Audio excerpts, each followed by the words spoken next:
I'm remembering a proverb in Acholi. They say when chasing a hyena or a hyena, reserve other energies to run in case it turns on you. That is Uganda. President Museveni, this is a message to you. Please, the key to prosperity, the key to doom, the key to safeguarding your legacy of building a strong army. You did your best and your worst. 35 years is enough. Even if you have too much appetite for power, please, it's time. Even the best dancer leaves the stage. Please, please be an elder. Think about Uganda. A Uganda you fought for. Remember, you are so patriotic that you help Ankole move from traditional rearing of cows to modern way. You help to go to Tanzania and form Fronansa. You formed the NRM. You have now become like an old home tree. An old home tree is a tree that is feared. A tree that when it is cut, everybody is afraid. They think all the evil and good spirits lives there. The whole old home African tree. Like an elder who has become too old in the home, each time he falls sick, it's a bad omen. He or she falls sick. A child must die. You have seen a lot of death happening. You might not be directly involved, but those mafias, your ministers have been talking about mafias around you. Because for them, they look at you being there. They don't care about your legacy. They don't fear about nothing, but they want to maintain their wealth. You realize that the mafias are exporting crude oil. They're exporting gold. They're exporting a lot of minerals under the covers of patronage. Mr. President, wake up from your slumber nightmare. We love you. We don't want you to go like Gaddafi, like Mugabe. Ugandans, please, let's unite. We want a peaceful, developed, and prosperous countries. Political parties, please unite. Please dialogue. Uganda is tired of conflict. We have had enough share of our conflicts, death, and yet we have now made us of heroes. We even have Heroes Day for killing fellow Ugandans. Unite, unite, unite. For 35 years, we have been in slumber nightmare. All of us in opposition are thinking about their selfish intentions. Like the Israelites who took 40 years to reach the promised land, yet it could take over 46 days to go there if you walk or drive or fly a few hours. But because of meandering, because of indecisiveness, because of lack of dialogue, because of not knowing what they want and knowing what they don't want, they ended up taking 40 years. Like we are taking 40 years of one man's rule. 40 years of oppression, dictatorship, of family rule. Ugandans, President Museveni, the key to doom is in your hand and prosperity. Uganda gets only $25 billion as GDP compared to Kenya and Tanzania. Now Tanzania has been declared not LDC, but middle income country by the world. Ugandans, we are retrogressing. Opposition, look at Daniel Arap Moi. Look at Mugabe of Zimbabwe. Look at Sudan. It could be different. It could have been different the way they left. But in Kenya, they united and formed the coalition of different change agents, and they caused change, and they uprooted root and branch Daniel Arap Moi's dictatorship. The army, your Uganda People's Defense Forces, look how many have died, how many are struggling, how many have been arrested, how many have said no to this kind of one man's rule. The cock had the red comb in the jungle. Every animal feared the cock, thinking it is hot. But when they found it was too cold, they got rid of the cock as the king of the jungle. Remains a lion, the brave lion. Therefore, what am I saying? Unite. Honorable Bobby Wine came with a different strategy of go get your ID, vote.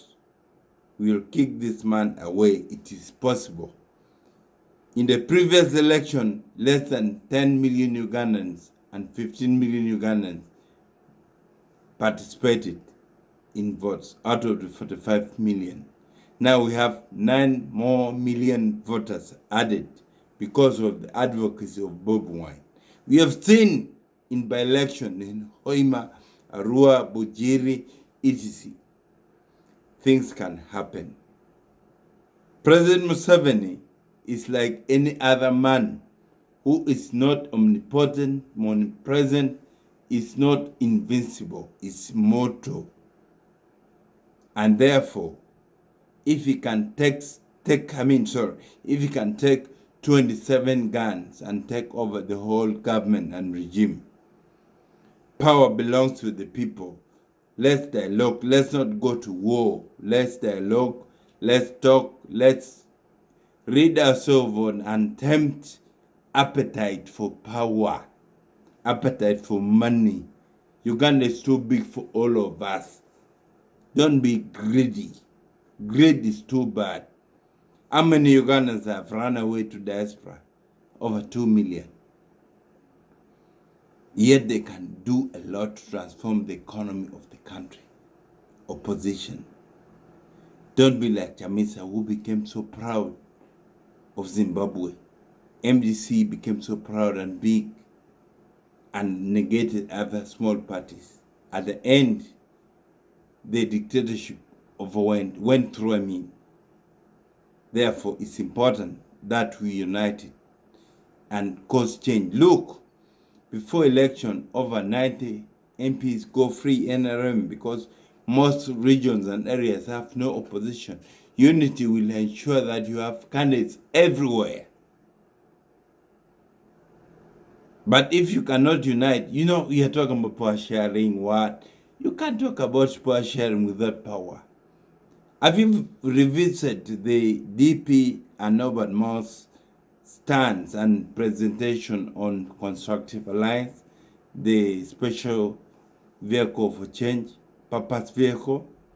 Reread that. It has been trashed. It has very good element of constructive alliances. We don't need the alliance of the Luero, where President Museveni had an holy alliance with the Baganda. We need total change.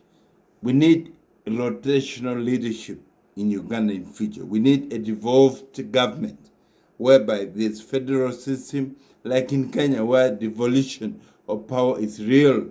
Out of the 47 counties, they have elected governors and government. They own their resources. They work with mutual respect with the central government. This is what Uganda need to develop. Not one region being in government for 35 years, where friends, relatives, in-laws are nepotismally governing the country, gerrymandered the polity of the country.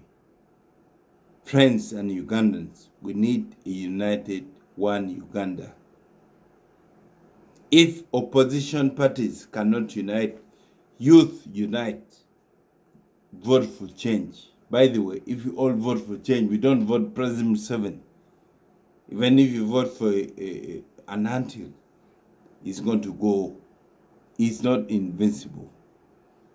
He's born of a woman like any of us who took the breast milk. You see, when you look at the mouth of a king, you may think he has not taken the mother's breast milk. You see, the challenge of opposition is that the people power has been a special purpose vehicle. But unfortunately, President Museveni infiltrated. Look at Asper-Kato. So look at Asper-Kato. Look at many who defected. Many who defected, you know. So in the end, we must rethink. People from DP who are haters of Mao and went to PP, went to people government and attacks Mao from there. Now they hide behind Bowine and people. This is wrong. Let Dr. Besije, Mao, Bobby sit together and see that they bring change. This man can go away if you unite at once. But if you don't, let the tribes, the youth unite. Because, by the way, I'm not a tribalist. But Uganda is built on tribal settings. We have 52 tribes or more. And in Lancaster, in 1960, in London, tribes like Buganda, Acholi, and so on, Bunyoro, went to London, to Lancaster, and brought our independence. All the tribes in Uganda united. And therefore, unity of tribes. Look, Buganda is 16%. Buganda did its best. They went and they helped bring in Museveni in Luo War, in the Unholy Alliance. Buganda is 16% of the population and others share. But they brought President Museveni, they maintained him in power through votes. All Ugandans, the North, used to vote against. And the first opposition was from the North because of the war and the pain we have been going through. Because the liberation of Uganda meant suppression of the North. It was meant to liberate other Ugandans against the North. That's why I'm against and totally against liberation trash. It must end. We must go to one, have a law on national apology or national truth and reconciliation to bring unity in our country. We have to look at a law of devolving, removing too much powers from presidency, devolution. We have to have laws on reparation to compensate people who went through war. For example, Bugisu, in Kasese, in Teso, and so on, many areas was in Acholi and now northern Uganda. Let's compensate them. Look, Acholi had more than 300,000 cows, cattle. Each and every household had cows. Marriages was so much. Education was up, but now it's dead. Because the Karamojong, the government, the rebels swept the place dry. They even burnt, the government even burnt granaries and forced people into camps for 20 years. So these 20 years in camps must be compensated. Education at least for 20 years in war-affected areas so that children and the people come with professionals. Otherwise, in 20 years' time, the North and the war areas, like Kasese, children will be security guards in the homes of these Ugandans who have had chance to go to school and peace. So let's take that seriously. Position President Uganda deserves better. Thank you. God bless you.